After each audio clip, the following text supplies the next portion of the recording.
This meeting is being recorded. So, this blessing up to you. All right. Good evening, everyone. It's a beautiful evening to have you all on this webinar. It's a program that we've all been looking out on them, expecting today to come by, and thank God for the privilege, the opportunity that we are all present this evening. I want to appreciate the presence of everyone, and especially the convener of this meeting, Dr. Paul Igwe, who has put so much effort to see that this meeting is holding this evening. Without much saying, I also want to appreciate those who are powering this program, the British Council, the University of Lincoln International Business School, the Council of Vice Chancellor of Nigerian Universities, the ADREAM Research Institute. We will appreciate everyone for being present. Every woman is a powerful woman, and that's why we are having this meeting this evening. I want to also thank the presenters who will be helping us make justice to what we're going to be discussing this evening. The first person I'll be introducing is a lecturer from the University of Lagos College of Medicine, Mrs. Anoluwapo Priestley Adeshubumi. And the second presenter this evening will be Dr. Iguadala Cole Hope Imutenya. She's from the University of Bigram University. She'll also be dealing with some of the questions we'll be having this evening. And whatever your concern will be this evening, we'll all have to trash it out and have a well and swell evening. The third speaker will be Dr. Engineer Mrs. Nazmat Toyin Sarajuddin Bakinde from the University of Ilorin. So before we will start, we want to give a privilege to everyone that is present right now so that they can introduce themselves so we'll know each other better in case we find ourselves on the streets. So can we have some people, okay? I am Anoluwapo. Okay. Unmute yourself. Okay. And can you hear me? We can hear you, please. Okay. My name is Anoluwapo Presley Adeshubumi.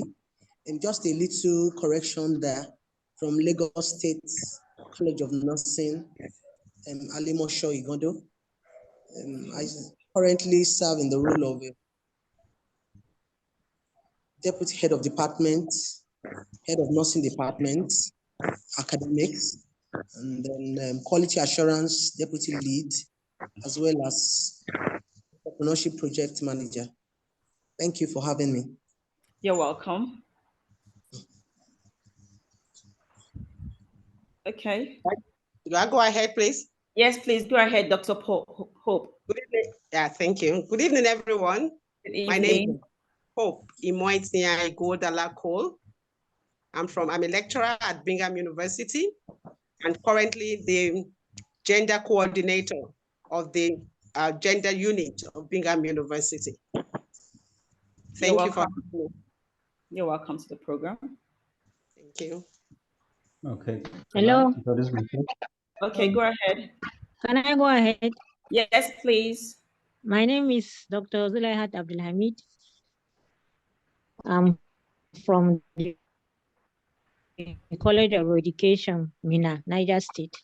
I'm the Deputy Provost Administration. Thank you for having me. You're welcome. Thank you for honoring our invitation this evening. Okay, go ahead, please. Yes. Hello, good evening. Yeah. Good evening. Hello, my name is Dr. Cornelius Ekenta from Ahmadu Bello University, Zaria. Dr. Michael, you're welcome. Thank you. Do we have more people? Yeah, yes, good evening. Good evening, madam. Yeah, my name is Singozi Ebuna. I'm from Joint Admissions and Matriculations Board, JAMB, Nigeria. I'm the head Sabicom of the board. Thank you. You're welcome, Mrs. Ngozi. Nice Good to have evening. you. Good evening. Good evening. Good evening. Yeah, my name is Dr. Mrs. Rufina Nwachukwu from University of Nigeria, Nsukka. Dr. Rufina, you're welcome. Thank you, everyone. Thanks. Good evening. Good evening. I am Dr. Nazmat Surajuddin Bakinde. I'm an associate professor from the Department of Electrical and Electronics Engineering of the Faculty of Engineering and Technology from University of Ilorin in Kwara State. Thank you. You're welcome. Thank you. Good evening. Good evening. This is Abigail Olubukola Erele from Leeds City University, Ibadan. My research area is mass communication and gender studies. Good to be here once again. Thank you for coming around. Thank you for joining us. Good evening, everyone. Good evening. My name is Enene Fone. I'm from Alex Ekweme Federal University. I'm a principal accountant, presently heading GST Directorate as head of unit. You're welcome.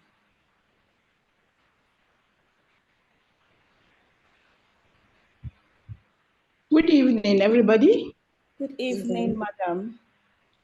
My name is Hussein Ibrahim Mohammed. I'm from Federal University of Kashiri in Gombe State. I'm a deputy bursar at the bursary unit of the university. You're welcome. Thank you. Good evening, everyone. Good evening. I am Dr. Hannatu Wazo from Jos. I teach geology in the Department of Geology in University of Jos. I'm happy to be here. Thank you for joining us this evening. Thank you. You're welcome.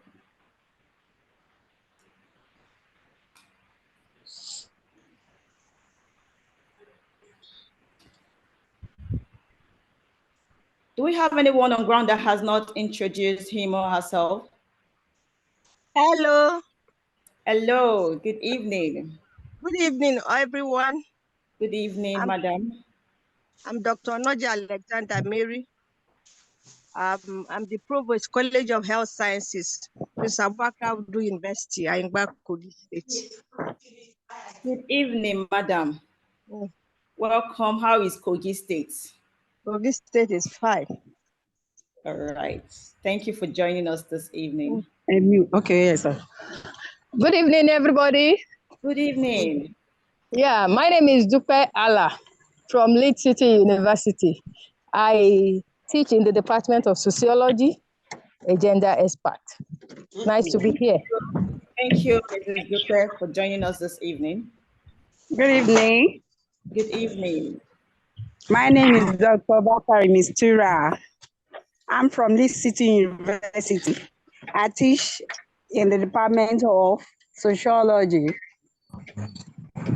Thank you for joining us. Thank you for Leeds City, giving us so many representatives. We appreciate Leeds City. Yes, ma. You're welcome, ma. Thank you. Good evening. Good evening. Yeah, my name is Dr. Vivian Uba. I'm speaking from Makurdi in Benue State. I teach in the Department of Business Management, Faculty of Management Sciences, Benue State University. It's nice to be here. Thank you very much. How are my people over there? We're all doing well. Thank you. Thank you.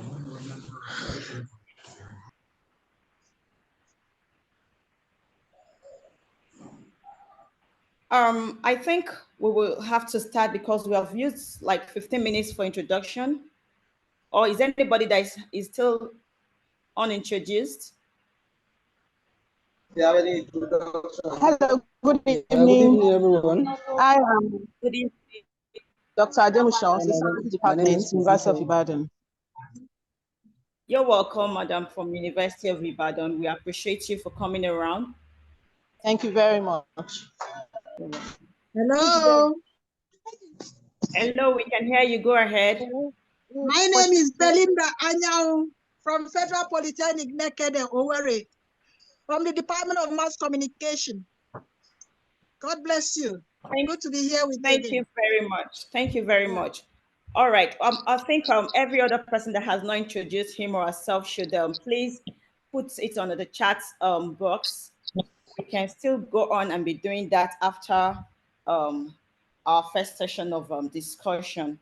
I want to apologize for those who have not been able to introduce themselves, but we'll meet you better as we move on. Thank you very much. This evening, we have a beautiful topic before us. And we have 3 speakers that will be dealing on these topics. We'll be talking about the challenging stereotype in the higher education system. So I have a question that I will need the 3 speakers to give us their views and perspective of what they think what stereotype means. So if I will ask, I want to talk to, let me start with Mrs. Anuluapo. Please, in your own view, what do you think stereotype means? Okay, thank you. Good afternoon or good evening, everyone. Good evening once again. Yeah. Just permit me to start this way by giving a picture of the opposite of stereotype. The antonyms or opposite of the word stereotypes are words like originality, factuality, truth, practicality, difference, varieties, diversities, and the rest of it. So that's being said, the word stereotype is from the root word, a French word, meaning stare, S-T-E-R-E. And stare in English context talks about solid. So stereotype is something that is fixed, more like a fixed mindset. Like I said about the opposite of the word stereotype, by definition, that opposite may mean something like an individual or unique representation of a group of people or of an individual. For instance, I heard somebody, I think one of the doctors, Dr. Nasmat or something, something close, permit me, she said she's from the Department of Engineering, something. You know, normally when you mention engineering, you don't think of women, you think of men. So if I mention that department and the first thing that comes to your mind is a man, then you are likely to be stereotyped. So we all have stereotypes in one way or the other. That's my definition for stereotypes. Thank you very much, Mrs. Anuluapo. That's actually true. Most people always believe that engineering department or profession is meant for men. So we have actually stereotyped in our thinking. Our mindset is actually fixed. Can I give the room to Dr. Cole to let us know what she thinks about the word stereotype? Please unmute yourself. You have to unmute yourself, Dr. Hope. Thank you very much, Madam Blessing. Thank you very much. And thank you, Madam Labo, I murdered the name, for that very concise decision and definition of what stereotype is. I just want to add to it. You know, you have said the fixed, yes. Stereotype is actually defined as a fixed, oversimplified, and it is often generalized. It's a kind of belief, an opinion, or expectation that individuals hold about any particular group of people based on the perceived, characteristics or traits or behavioral disposition. And this particular belief is something that they hold against every member of that group, regardless of individual variations. Just like when Mother Blesses, somebody said is from Benue or somewhere, university in Benue State. He said, how are my people over there? Aha, that's a kind of bias we don't really know we have. We don't feel it so. Just like if I tell you now how, if I speak in your dialect, there's every tendency that you want to get closer to me and favor me more on some words. That's the bias in stereotype. But it becomes quite stereotypical because when it comes to the negative part, a stereotype is a social construct that is highly shaped by our cultural, our historical, and the social influence. That is why sociologists will look at stereotype and tell you, yes, it becomes very, very bad when it comes to when it's skewed to the negative end. That negative end of stereotype can bring about something called prejudice. It's a social vice. It brings about discrimination and it brings about inequality. Then it's the only positive side I could research through was that it's a kind of a cognitive window or shortcut from which individual in the society can understand the complex social environment within which they operate and exist. So that's the description of what stereotype is. It is good for the society only if it is on the positive eye, where you can see people and understand them better. Like I could say, email, I could say something, you're like, wow, you could, yes, I can pick your language. It means if I'm interested at all, therefore I'm a pleasant person and you could have such impression about me. But it becomes a phenomenon or it becomes an issue, it becomes a social issue and a social problem when it is skewed towards the very negative part, where it is used as a prejudice, as discrimination, and for social inequality. Thank you. Thank you, Dr. Pope. You have really given us a different perspective to that word stereotype. If I must understand what you said, the point I picked there is when it becomes negative. When it becomes negative, yes, it becomes a phenomenon that affects the society. I appreciate you for that, yes, light that you have given to us this evening. We will call on Dr. Nazmat Toyin to let us understand what he thinks about stereotype. Thank you very much. It's a blessing. Thank you. I appreciate the two previous speakers. Dr. Anuluapo has put it succinctly, and it is really well defined into more details by the second speaker. Stereotypes is just, yeah, you know, they are what we call the generalized beliefs or assumptions, yeah, about a particular group of people or things which are based on factors such as race, gender, age, religion, and even nationality or other characteristics. They are actually often, most times, unfair and untrue beliefs that many people have about all people or things with a particular characteristic. You know, just like Dr. Anuluapo said, she said, when I introduce myself, they always think when you have somebody from engineering profession, it should be a man, not a woman. I'm used to that anyway, because I face that kind of, even when I introduce myself, even female colleagues, like, what are you doing there? You know, that kind of. So actually what stereotypes is all about. Let me put it like that for now. Thank you. Thank you very much. Without wasting much time, thank you so much, Doctor, an engineer. Thank you. So in Sarah and Saduridin. We will have to move forward. Let's understand, with all we have talked about stereotype, a fixed mindset that people have, this biased mind that people have about certain things, about ethnicity and all that. How does stereotyping take place in the higher education system? So let me start with you, Dr. Engineer. Okay. All right, thank you. Stereotyping takes place in our higher educational system in different ways. It could be found during the admission process. You know, there are times when the admission is being done, it could be maybe unintentionally. there can be that kind of bias nature in when giving admission to candidates, that the other gender, male gender, can be more favored than the female one.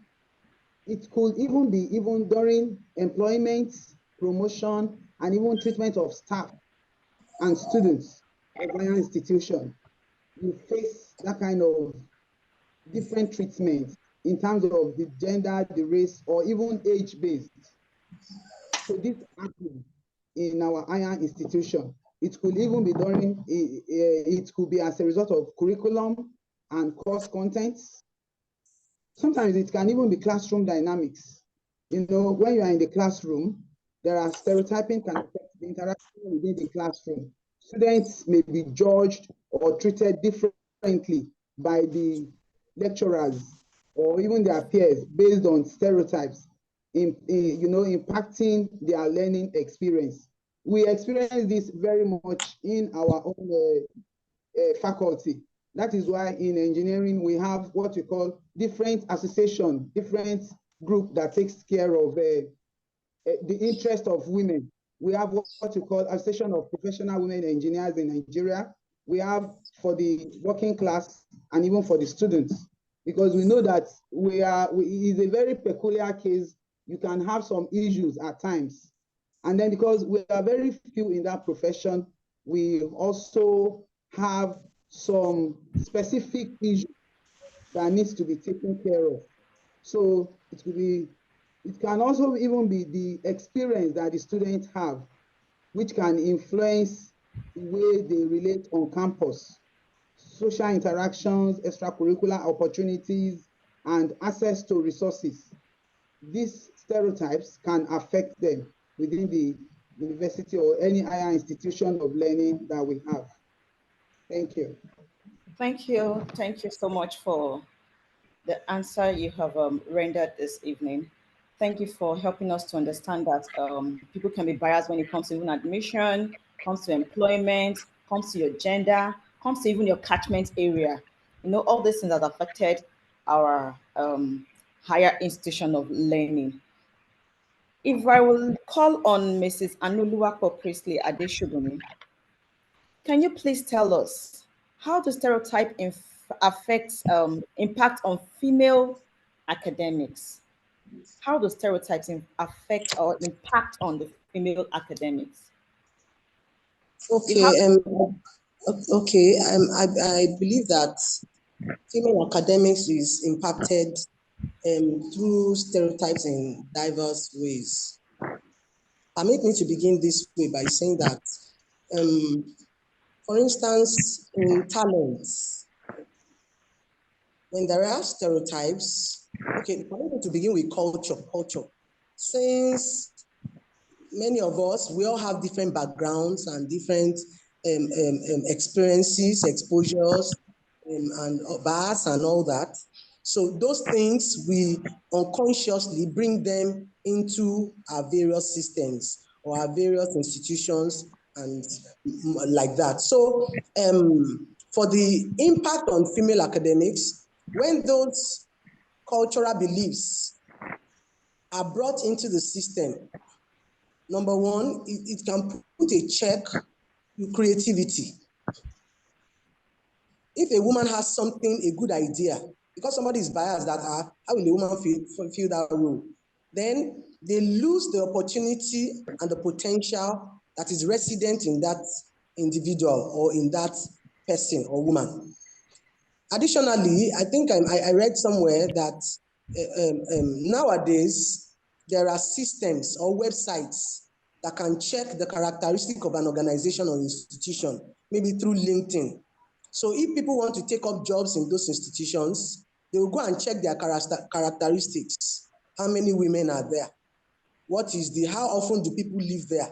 Do people spend more than 2 or 3 years? So they check out the characteristics of the institution. And if they find out that maybe the pictures, sometimes you see some websites of organizations, universities, and colleges, and you see all men or all women or all a particular tribe or something. By just looking at that, you know that there's stereotype embedded or silent in this country. So those are some of the areas where stereotypes can impact on female academics. Additionally, permit me to also say that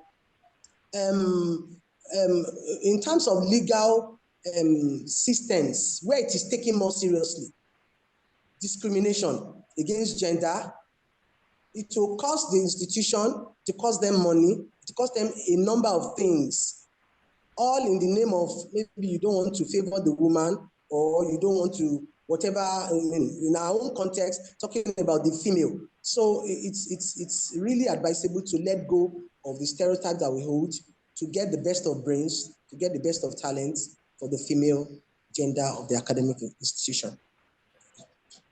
Thank you, Dr. Yes, you're going to be a doctor soon, Dr. Anuluwapo Priestley. Thank you. You actually made a point.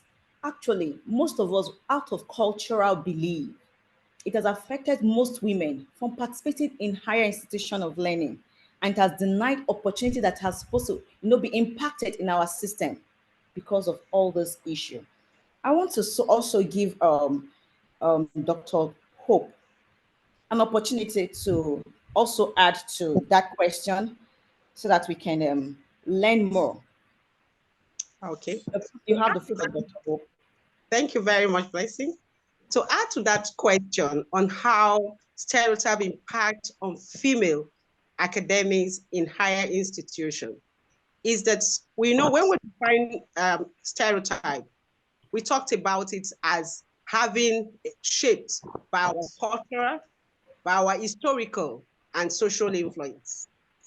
So that is embedded, that is our way of life as Africans. Let me take it down to African now. As Africans, historically, we see female as not good enough to be heard. Let me just give an example. There was once upon a time when I was in Vitakem Group, Lagos. I didn't want to mention, when I was somewhere in Lagos, I had a driver who was then a Muslim, as the case was. And one of the days I got angry with his misbehavior, like, you shouldn't have done this. And he said to me, I have your type at home. Can you imagine? Yeah, because I was running late for a meeting and he was supposed to take me somewhere for time's sake. He said to me, I have your type at home. You don't raise your voice at me like that. Wow. Honestly, I did the best because I was group human resource at that point in that organization. And I did say to him that I'm not too sure you're capable to take a senior officer or to be the one, the chauffeur, to be the one, the wheel for a senior officer like me, because my meeting sometimes can be impromptu and all that, and I represent the general manager and the CEO at the point in time. So what I did was to swap him at the point. What I'm trying to say is that it's historical in our culture. It's part of our way of life, which we are trying to change in the nomenclature through academics at the point. So we're trying to remind our colleagues that haven't read so wide. You should be able to treat everyone with inclusivity. You should be able to see every other person as if though what you don't want to be done to you, don't do it to others. That's where we are at this point trying to say, because when we talk about gender most times, it's still boils down to how it affects female. Because when we say gender, you hear people look at female. And I keep reminding them and correcting them at every other time that the reason why we look at female when we start talking about gender, which includes male and female together, is because at the inequality point, which is the stereotypical part and the negative part of stereotype, was that the women were at the receiving ends, and they were the ones that were most vulnerable. They were the one, the system, the society, the global world wants to upgrade to the level of the men for equality's sake and equity. That is the reason why when you hear gender, you hear women, because they were most vulnerable at that given time, which we are still putting together at the point. So it affects women in all areas. It's just that when we talk about stereotype tomorrow, people may just think stereotype means discrimination against women. Not necessarily. It affects women most because of our cultural background, because of the history we have held so long, which has affected our social influence on how we see the women in our society. And that in itself affects the way we see them, how we give them positions. How can you head over me? You know, I can, even if you're the VC of this institution, you are still a woman. You hear words like that. Even if you're the chairman, you're still a woman. You know, those are the ways it affects women in higher institutions. Thank you, Dr. Hope.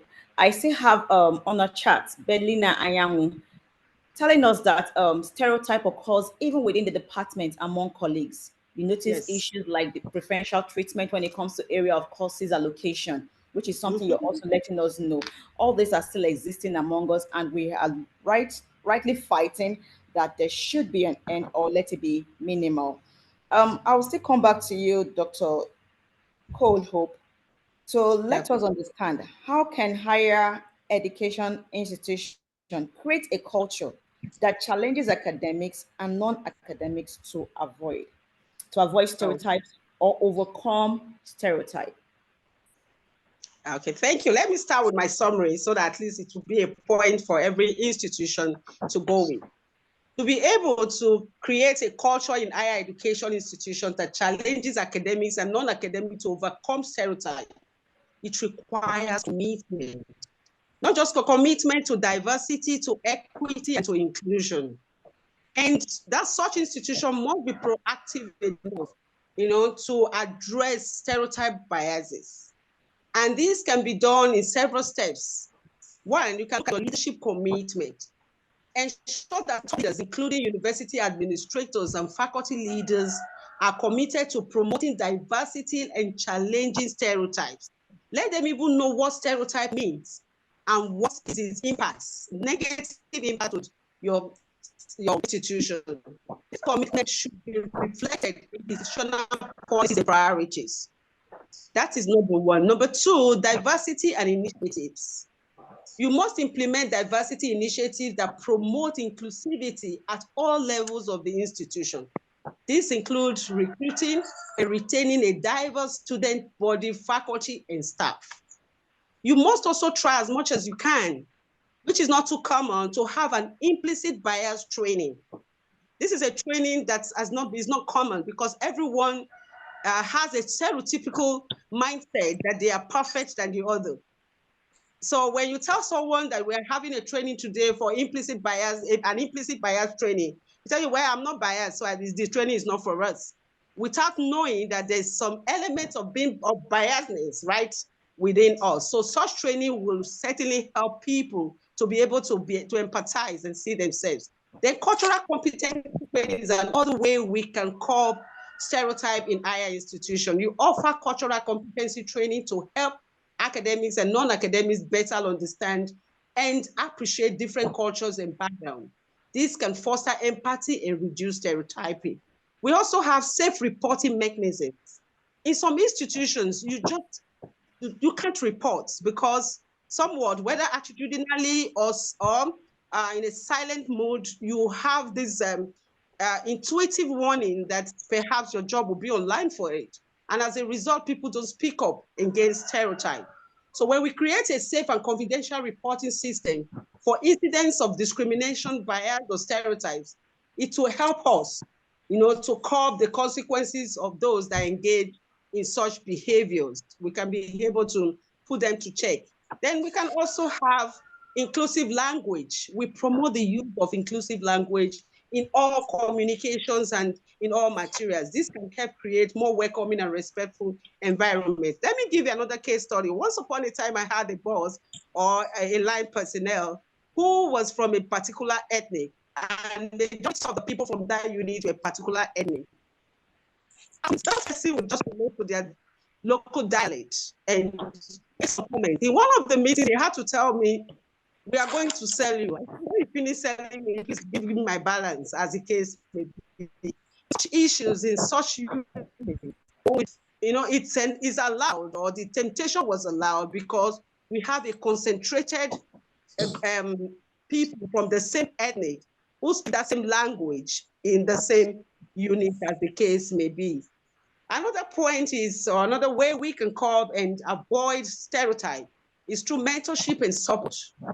Establish mentorship programs that connect academics and non-academics from different backgrounds. This relationship can provide valuable supports and guidance for career development.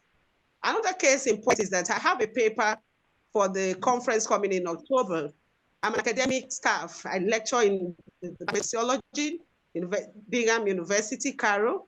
I co-authored that paper with 2 non-academics in the same university. These, we had to work together, and we now tend to appreciate each other's duties, and we now have to see ourselves as co-team in the same university. So collaboration about our own diverse point. So the next slide now, the next point on how to curb it is diverse hiring and promotion practices. If we're able to implement transparent and inclusive hiring and a promotion practice that prioritizes diversity and equity, this can ensure that institutions, leadership, and faculty reflect a range of perspectives and backgrounds that welcome inclusivity. The cultural awareness even. Because essentially, until I came to the North, sincerely, I used to think everyone from Okene upwards down to the northern area, we call them the Hausa people. Well, until I came to Abuja to find out that there are different peculiar cultural people or people from different areas in the different middle belt and up north and all of that. So that gave me a much appreciation and a perception to understand these people as well. So when we have cultural awareness events, to organize awareness events, such workshops and discussions can encourage dialogue and help people understand. Then we can also look at research and scholarship. If institutions can encourage and support research and scholarship that address stereotypes and bias, this can involve funding research projects and creating platforms for sharing findings. Then curriculum development is another point for us to be able to avoid stereotypes among academics and non-academics.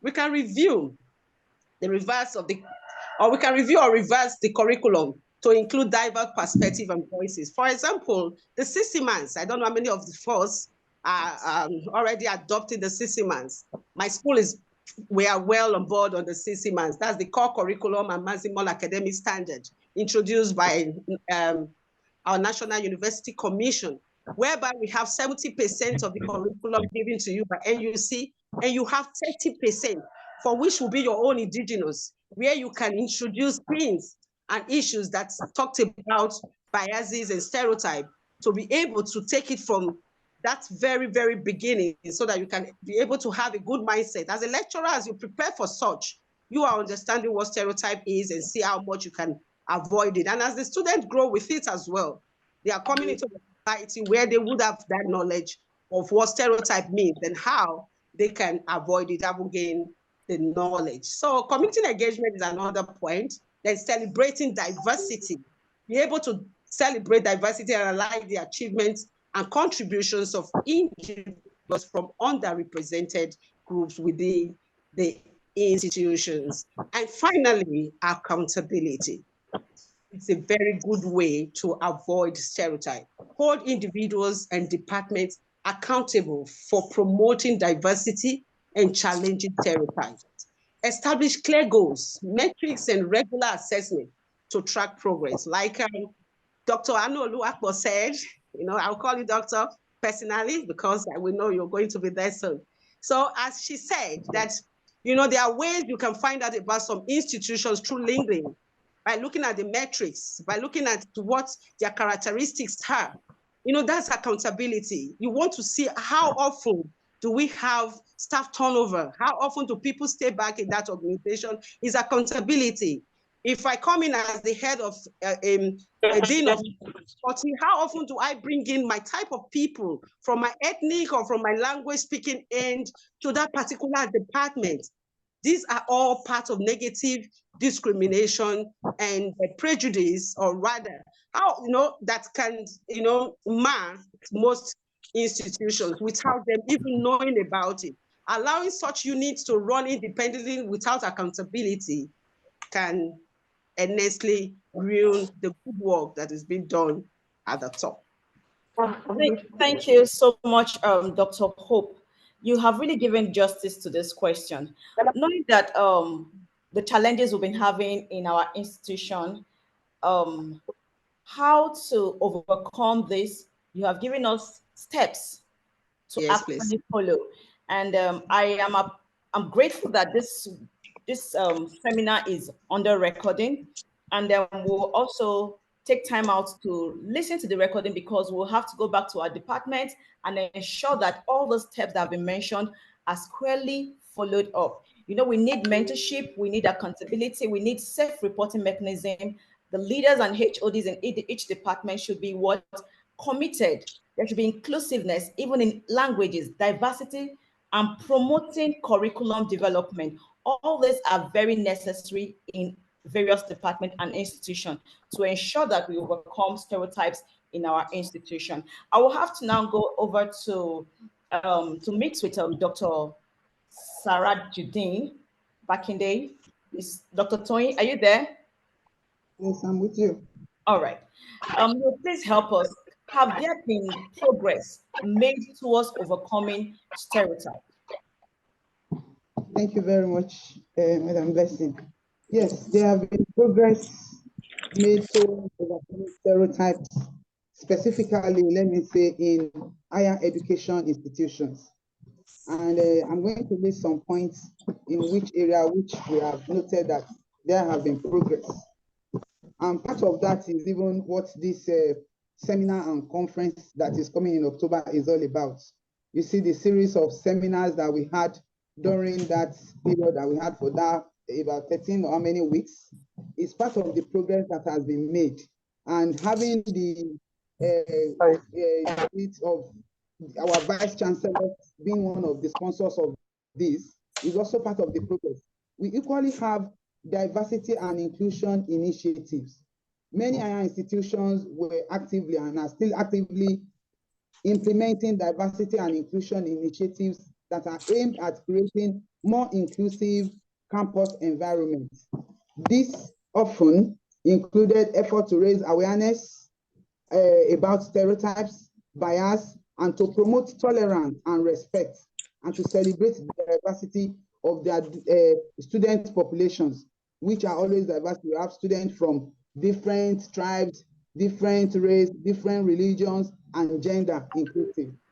We also have the second area where we can see that there is progress is being made is in the implicit bias training. I think Dr.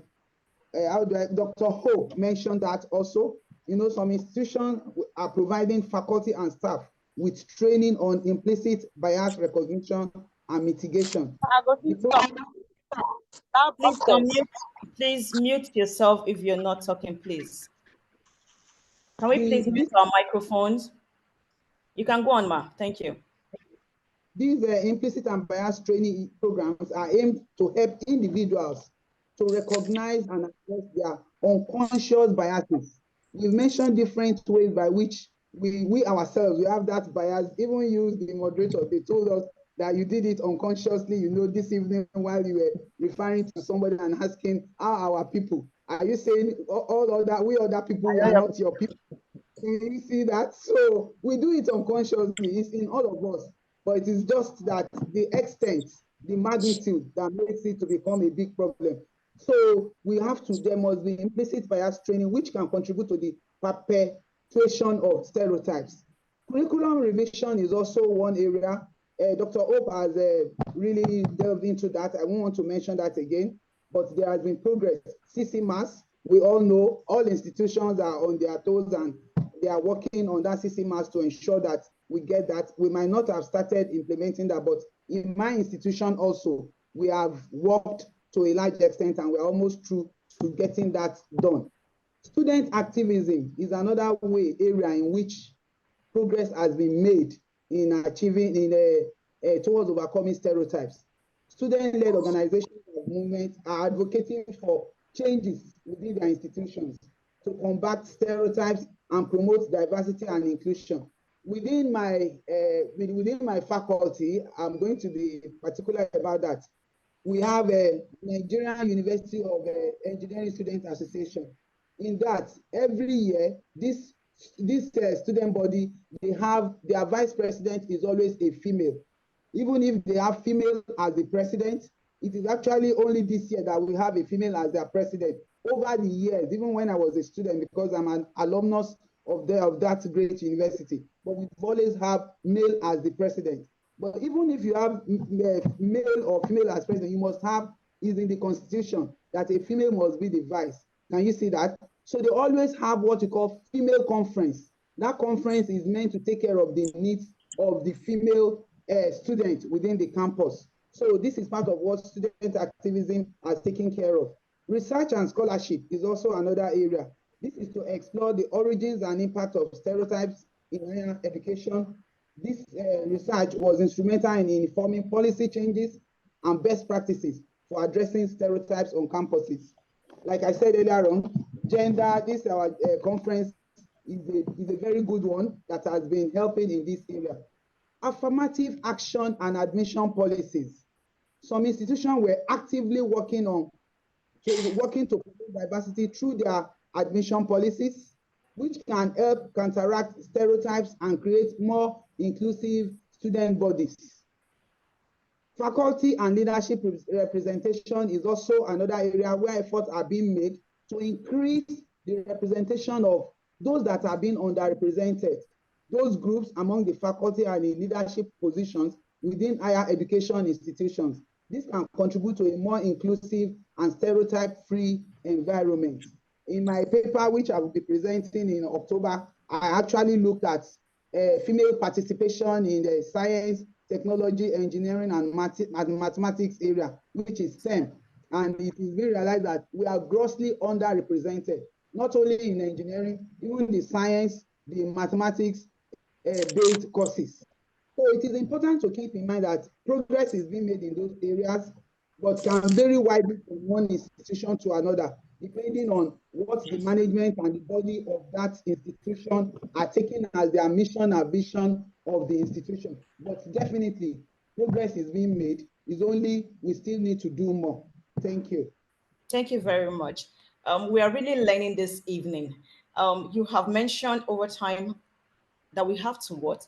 Have seminars to train people, get people involved, celebrating the diversity, implicit bias training, then curriculum inclusion, then student activism. Now you talked about policy changes and implementation.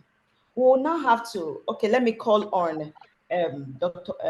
Anoluwapo. Accept it. Dr. Anoluwapo, can you please tell us, what are those policies or procedures, recommendations that you can propose to overcome stereotypes in our educational system? Okay, thank you. I really appreciate the insight and the cerebral work that has been done this evening. Fantastic. Women are fantastic. Very fantastic. And permit me to say that we need to go back to the basics. We talked about what birthed stereotyping, which is culture. You see that even this stereotyping in higher education did not start from higher education. It started from the background. And then we see it featuring in our primary schools. Sometimes the teacher will say, unconsciously, the boy should move the furnitures, the girl should sweep. That's a kind of bias. And it looks like a picture is being painted unconsciously, and then the children grow to think the girls cannot help with the furnitures or the cupboards, and then the boys cannot sweep. And we see that being ingrained, even in, I think one of the speakers also talked about the language. A particular girl was saying some time ago that she was being bullied. And the teacher said, man up, man up. Why must you allow yourself to be bullied? Man up. What is that teacher trying to say to that girl child? That the child should man up. What does it mean? And then you see in some of our libraries or bookshops, you see books for girls, pink, you know, all those colors. And then for the boys, blue. And then we grow up with the story that once a male wears anything pink, why are you wearing women something? You know, or when a lady wears anything like blue or some kind of color, say, why are you? So we need to get back to the basics. to the elementary school, because that's where it started from. Books, language, school practices, sectionalizing. Sometimes in some classes, they'll say, boys should sit alone, girls should sit this way. What are you trying to tell them? While we need to keep an eye on them, we are creating bias. We are making the children stereotype. And you can imagine if the child, if our higher education is still a long way. In our educational system in Nigeria, you say 6-3-3-4. So 6 years, the child learns that. 3 years, the child learns that. 3 years, completes how many? 11 years. I mean, how many years? 12 years. 6 plus 3, 9. 9 plus 3, 12. 12. And then in 4 years, higher education, you want to change the whole thing. You know, the way a skyscraper will survive is from the foundation. If the foundation is wrong, then the structure, you can be sure that you have a lot to do with the structure. Then another aspect I would like to talk about is sensitization and awareness. We should further sensitization, we should further awareness by compelling action. I think some of the actions are some of the things that have been mentioned. And in compelling action, we should mandate shift in habits. And one of these, I think I saw a model that talked about shift in habits. Some of the things they looked at was from growth to decide, from decide to include, from include to ally, and from ally to voice. Some of the things that we have mentioned are captured in those things. So growth, you know, when you talk about growth mindset, stereotyping is fixed mindset. So we need to begin to look at research that talks about the science behind fixed minds. How can we shift? Because there's no point creating awareness when we are not shifting. There's no point. So we need to be intentional about shifting mindset. And it has been said through trainings, workshop sessions, and then I think I took gender issues course in my postgraduates. They need to take it to the elementary. They need to take it to the secondary schools. They need to take it as undergraduate courses instead of waiting to postgraduate degree, where we're already made and formed. And then people will begin to challenge, say, what are they talking about? But you know, when you teach a child something, if a teacher says 1 plus 1 is 10, if that child goes back home and the parents say 1 plus 1 is 2, say no. My teacher said 1 plus 1 is 10. So I think one of the places where we are missing it is this elementary. Sometimes we don't pay attention. I think it's an area to research on, to help those children pick those skills and those concepts and ideas early enough, considering that they are coming from different backgrounds. Additionally, I also want to mention in India, there was a study I stumbled on where the government, they are launching a kind of program. They call it, they are setting up multidisciplinary higher education institutes. So where different, I think one of the speakers, Dr. Hope, talked about where they are partnering with non-academics. So we can be intentional by setting up interdisciplinary, because sometimes when you rub mind together with a particular set of people, and then you meet other sets, you begin to judge them. So it is all right to encourage socialization. It is all right, socialization outside your own academic institution, encouraging academic institution retreats. At the retreat, you meet different, you have the opportunity to go beyond your own faculty members and department. You meet other people, you meet women, you meet men, you meet people from other faculties, and then it's a way of changing our bias.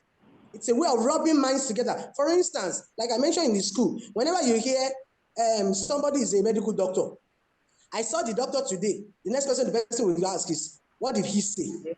Because the bias is that a doctor is a male. If you meet a nurse and they say, I met a nurse today, the person will ask, what did she say? In other words, nurses are females. And when you get to the hospital, when you see any male wearing white, you say, this one is a doctor. And it is wrong. Because now, as a lecturer in Lagos State College of Nursing, we have many nurses, student nurses who are male. And when you look at the physician, we have a number of them who are females. But where did that start from? Basics, elementary, primary. We need to begin to pay attention to those areas. And then, on a final note, I would also like to say that it is good to have reminders. We are all human beings. We forget. Trainings will remind us. Sending emails, maybe monthly, it may be weekly, just a beep. We can also encourage development of apps. You know, young people of nowadays, they have apps, they have their phones. There can be app pop-ups.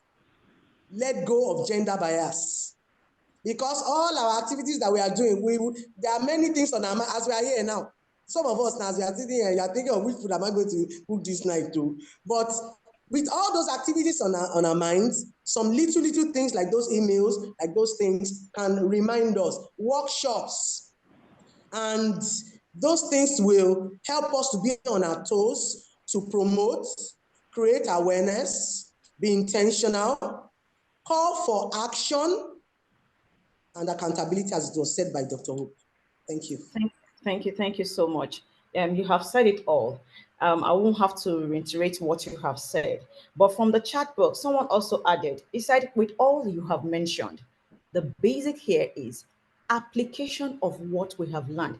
And then more importantly, what you have really said this evening that I want to take home from that is going back to the foundation, the basics, the elementary, starting from our home, from our primary, secondary school. It's very important.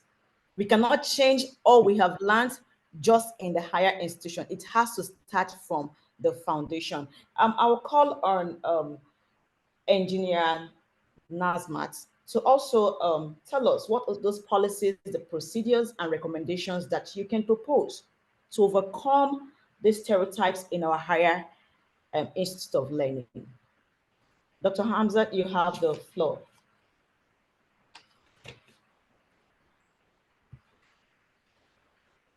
Is Dr. Nazmat with us?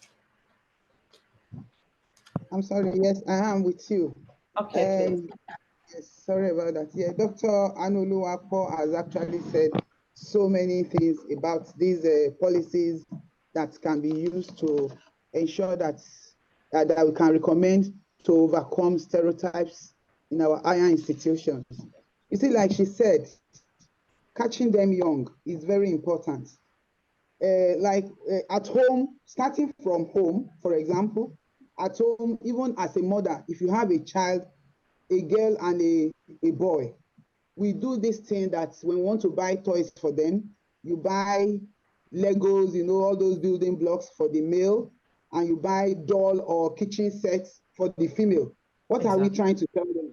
That, okay, you, the girls, all you need to do is learn how to take care of the home, learn how to cook, learn how to take care of children. But for the boys, you have to think that's what we are making up. That's what we are training them. That's what we have started at home ourselves, and it's a very big problem. Another thing we can do, our policy, is that, you know, we should use those that are working, role models, people that have achieved in different areas in our higher institutions. That is why we have women-based associations. They go out to primary schools, secondary schools within their environments. Association of Professional Women Engineers, which I've mentioned earlier on, we call our association APWEN. We go to those different institutions within our environment, and then we go there to encourage the girls, especially on what it looks like to study science, STEM courses. We try to make them know that, look, don't be scared about this. Mathematics is difficult. You go there to practicalize some experiments to show them that this thing is very interesting. If you come into it, if you study this, you have a lot to gain or benefit from it. We can also use our alumni. We can engage our alumni. You know, we have alumni, we have people that have graduated from our institutions. If you approach them, you can bring them in, use them to sponsor, to support scholarships and programs that promote diversity and inclusion. Faculty development, you know, offer training and resources to faculties on inclusive teaching practices that minimize stereotypes and promote diverse perspective. They've said it, we forget a lot, and the only way we can remind ourselves is by training and retraining. We learn and relearn again to ensure that what we have learned or what we are doing wrong, sometimes we do all those things unconsciously, but when we get trained and retrained about it, we become conscious and realize that, oh, I've been doing this, I actually didn't realize it. You know, there was a day a male colleague was telling me, he said, he noticed that during seminars, when we have PG seminars, when they want to distribute snacks, refreshments, that will be calling the female postgraduate students among them that, okay, come on, please share those refreshments for the staff. He now asked me, this is a male asking me this question and said, why were you asking a female to do that? Why not the male? He said, well, it's just, it's just something, this is the stereotype, because we just feel this kind of work is meant for the female. So there should be policy, to ensure that we understand what stereotypes itself is. We understand what stereotypes are. If we include them, we review and update those policies regularly so that it's the procedures to adapt to changing demographics and best practices in diversity and inclusion will be easy for all of us. And then there should be also community engagement. When you foster partnership with local communities and organizations to promote diversity and inclusion, this can include outreach programs, scholarships, and community involvement. This is also an area that can be used to promote and propose how we can challenge stereotypes in our higher institutions. Thank you. Thank you very much, Dr. Nazmat, please. Thank you. You see, we actually have said it all.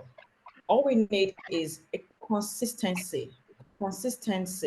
Let's keep reminding ourselves, and then also look up to models, role models that can encourage us. She mentioned the alumni to support scholarship, and then also encouraging and engaging the community involvement in all this. I will also come back to all of you, but I'm also going to be asking our participants, if you have any questions, please put it in the chat box, because we will have to address those questions as we move on. We will have Dr. Cole to please talk about the research opportunities in this area.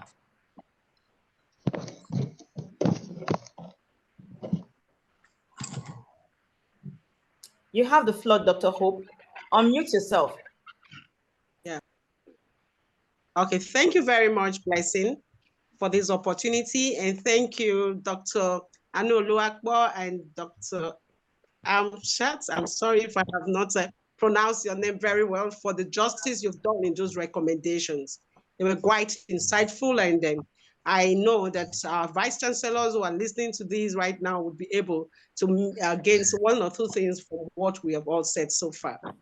Looking at research opportunities, we can look at the impact of stereotype, whereby we investigate the specific stereotype that exists within higher education and assess their impact on student performance, on their mental health, give them a sense of belonging. How does it give them a sense of belonging? Like, for example, you can look at the impact of having a particular sex in a given profession. For example, the nursing, as the case may be, having more female than male.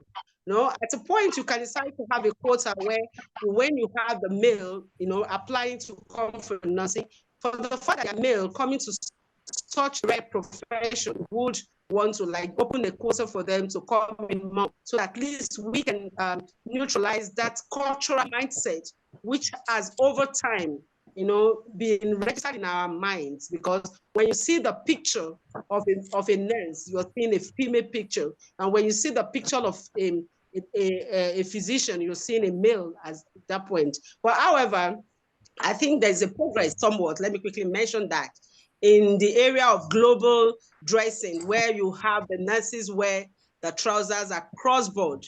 Even in a faith-based university like mine, in Bingham University, we just have to adhere to that global way of behavioral pattern for such professional reasons, for them to be able to wear that kind of dressing. Another research opportunity could come from the effective intervention. We can have a study, on the effectiveness of interventions at reducing stereotype and bias on campus. How effective has it been? All that we have been saying, all the trainings that we have done. Let's look at the effectiveness of interventions aimed at reducing stereotypes on campuses. We can use 1 or 2 campuses as a case in point or as a study. And the next one I could also see from the research opportunities, we can look at intersectionality, whereby we explore the intersection of multiple identities like race, gender, and sexuality or disability, and how stereotype and bias affect individuals with intersecting identities. How does stereotype, affect this set of individuals or affect people negatively in this area? Then another area of research opportunity is faculty and staff experiences. We should be able to examine the experiences of faculty and staff from underrepresented groups within academia. What challenges do they face and how can these be addressed? Because sometimes you find out that among academians, you have somewhat a kind of stereotypical intimidation, whereby you say, well, I can't say anything. These are people from the same or from this or from that. And that in itself impaired such people to give in their best is demotivational in its own sense. So another opportunity we look at in terms of research is that long-term effects. We should be able to investigate the long-term effects of stereotype or stereotype-free and inclusive higher education experience on students, postgraduate outcomes such as career success and civic engagement. Those are very good topics as well. We can look at the comparative studies. In this area, we can conduct a comparative study to examine how different institutions, for example, University of Ibadan, Medical School of Nursing, Lagos, and Bingham University, will look at we examine how the different institutions and countries are addressing stereotypes in their higher education and assess the effectiveness of various approaches they have used. That in itself will also help us. Then another topic before I finalize would be the technology and bias. We can look at the effectiveness of technology and bias. That is, we can explore the role of technology and online education in perpetuating or mitigating stereotypes in higher education setting.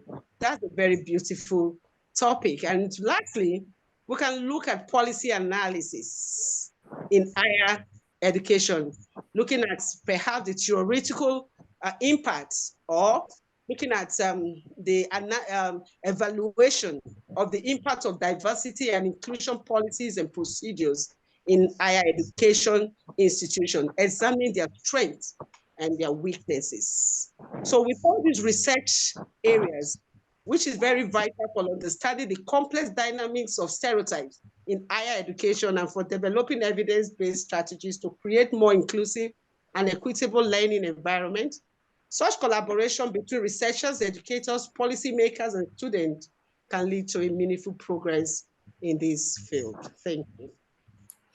Thank you so much, Dr. Hope. You have really given us room to go back to do a lot of research, especially for those of us that are in academic. I will also want to call on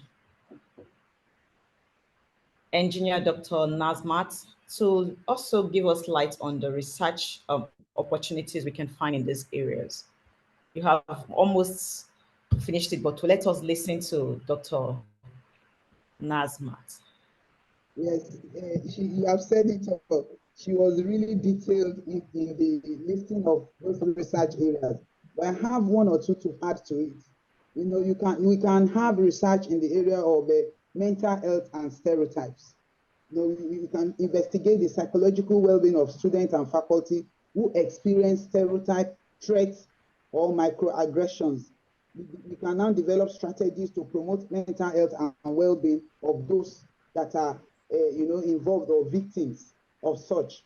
The campus climate also can be used as a research area whereby we investigate the impact of stereotypes on the campus climate, including students' sense of belonging and experiences of discrimination, whereby we develop interventions to create more inclusive and welcoming environments.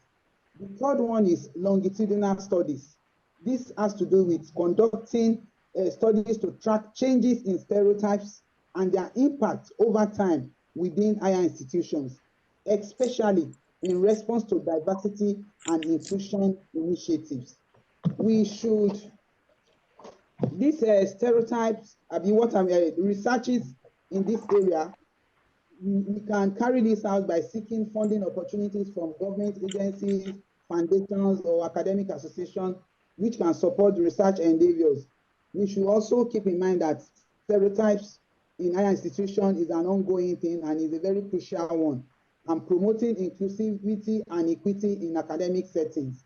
So to pursue research in this area, we may consider collaborating with faculty members, which my colleagues have mentioned earlier on, research centers, or diversity and inclusion offices at our institutions. Thank you very much. Thank you. Because of our time, you have the floor, Dr. Ade Anoluwapo. Okay, like it has been said, I really appreciate those contributions from the other speakers.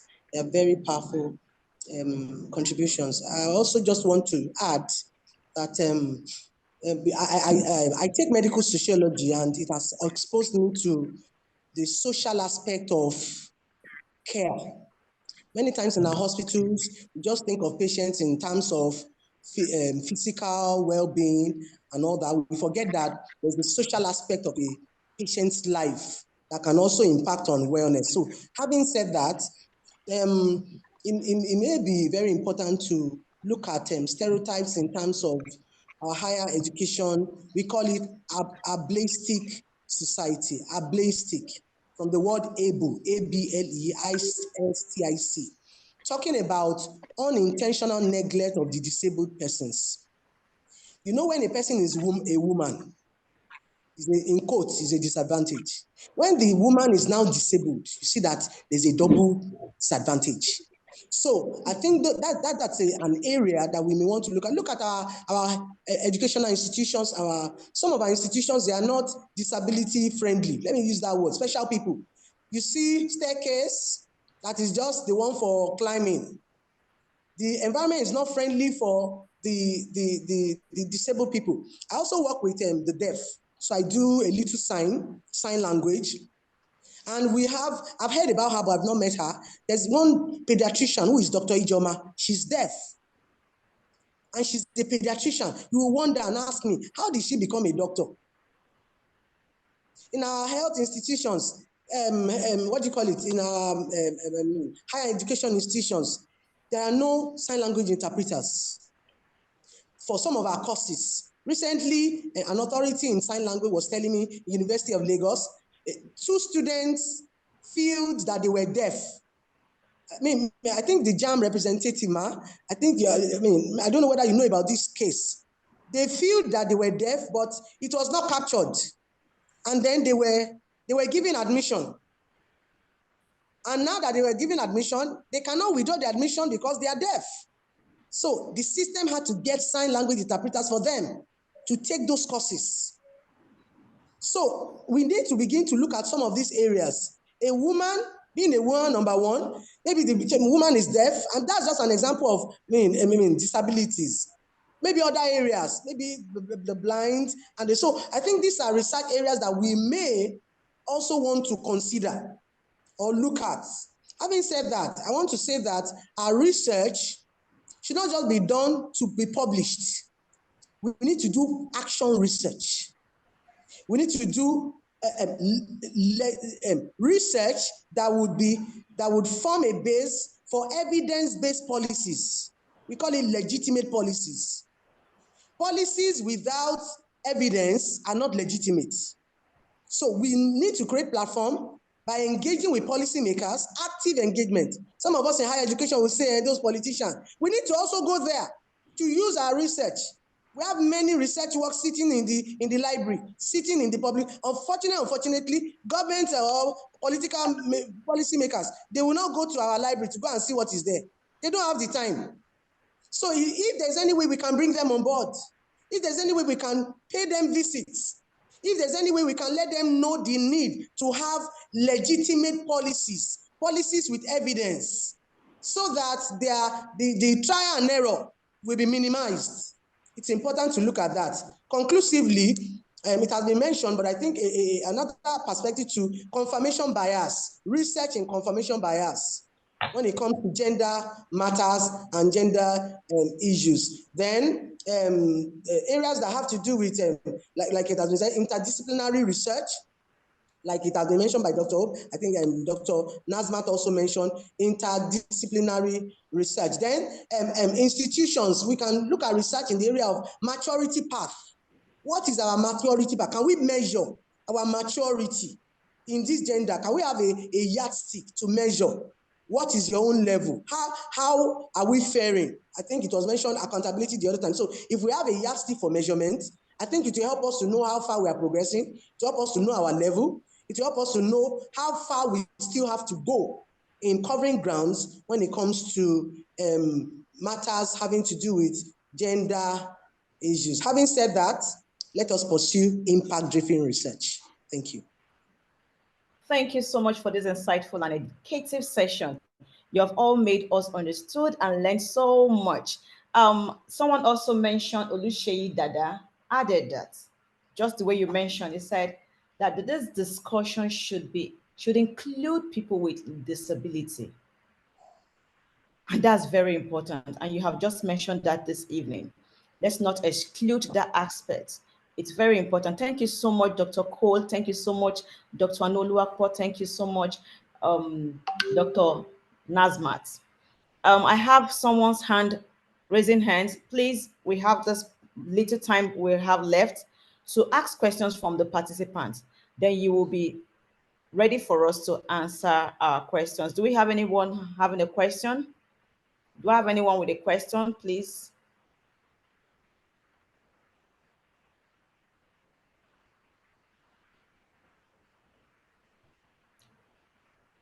Mrs. Jemima Odunuga, your hand is up. Please unmute yourself. Let's listen to you. Unmute yourself, please.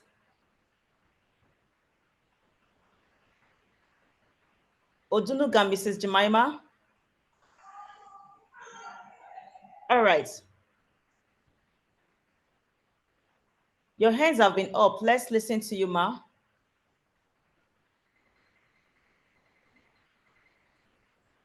Okay. I think she's not ready. I'm not sure. Hello? All right. Okay, okay. You have the floor, ma. Good evening. Good evening, ma. Thank you for this program. Thank you very much, ma'am. I need, when I look at the number of participants, they are all women. And that's what we are talking about. We should include men in this program also. Yes, ma'am. Thank you very much. Thank you so much. Thank you very much, ma'am. Mrs. Jemima just pointed out that the issue we have at hand that we are addressing is still what we are experiencing. With the number of participants we have on this program, they are all women. That's where we have to seek a way forward. Men should be inclusive in our trainings to understand what stereotype means. You still saying something, ma? You have to unmute yourself. Hello, are you hearing me? Yes, ma. You can go ahead. Yeah, what I want to add, children, school, some of the participants have mentioned, practical involvement of all these suggestions. We should be bold enough to take practical aspects of it, doing it. There are a lot of information all about doing it is very important. God bless you, ma. Thank you very much, ma. We appreciate your contribution. I have a contribution here from Udele James, a lecturer from the Research Institute, Psychotherapics Counseling. He said to address and cope with stereotyping in a unique perspective that challenges conventional thinking, we can consider the following approaches. He mentioned here, promote individual stories. Encourage individuals to share their personal stories and experiences that defy stereotypes, highlighting diverse narratives and achievements within a particular group. Can challenge preconceived notions. If you remember, those of us that attended the last program we had to share our experience. What have you been passing through to encourage others? He also mentioned the art and creativity, utilize art, literatures, theater, music, and other forms of creative expression to challenge stereotype. Creative work can evoke empathy, humanize individuals, and offer alternative perspective. I appreciate you, our lecturer, Mr. Odele James, for your contribution. Our time is fast spent.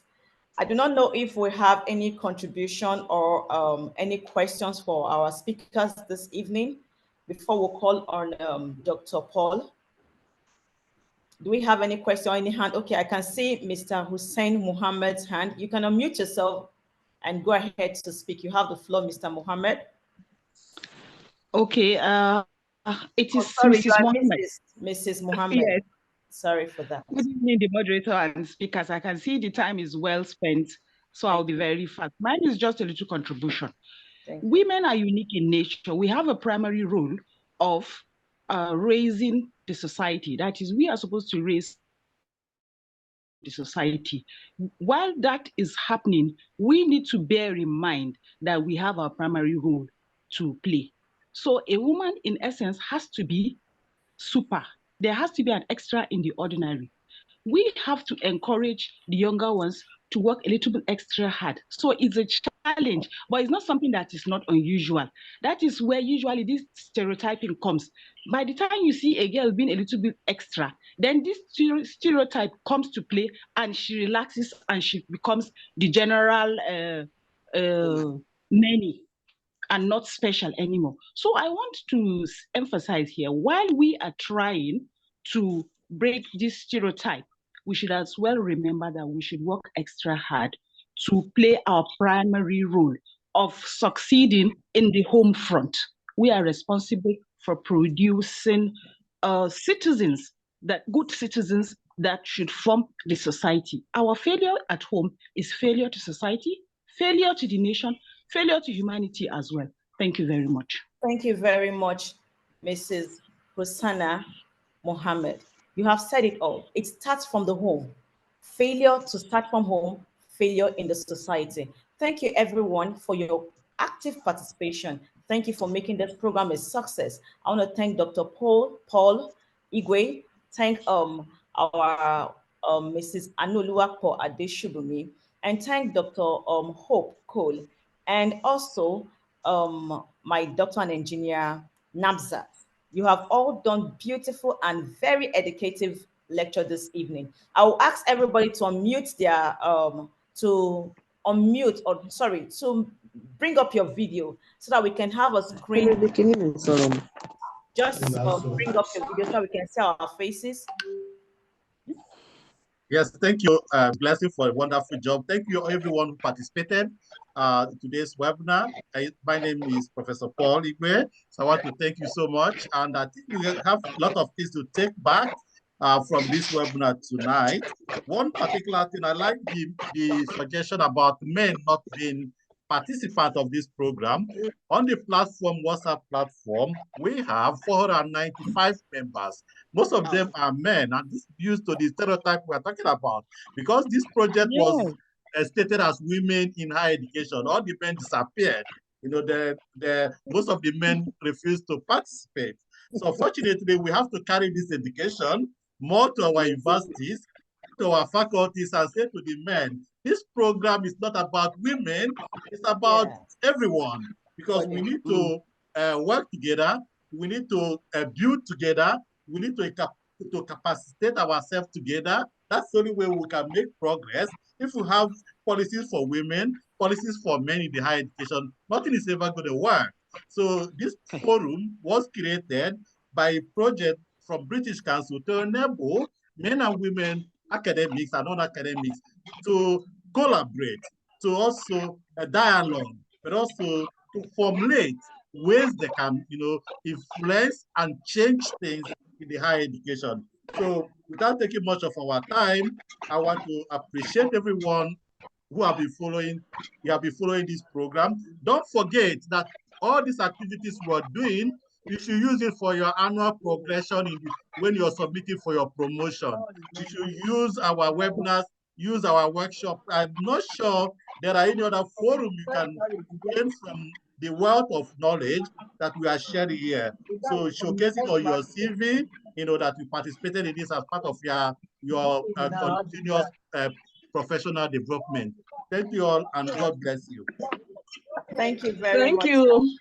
Thank you. Thank you very much. Thank So you. I'm going to stop the recording, and then, yes, have a wonderful evening. Bye. Thank you. Bye. You too. Bye. Bye. Bye-bye. Bye. Bye.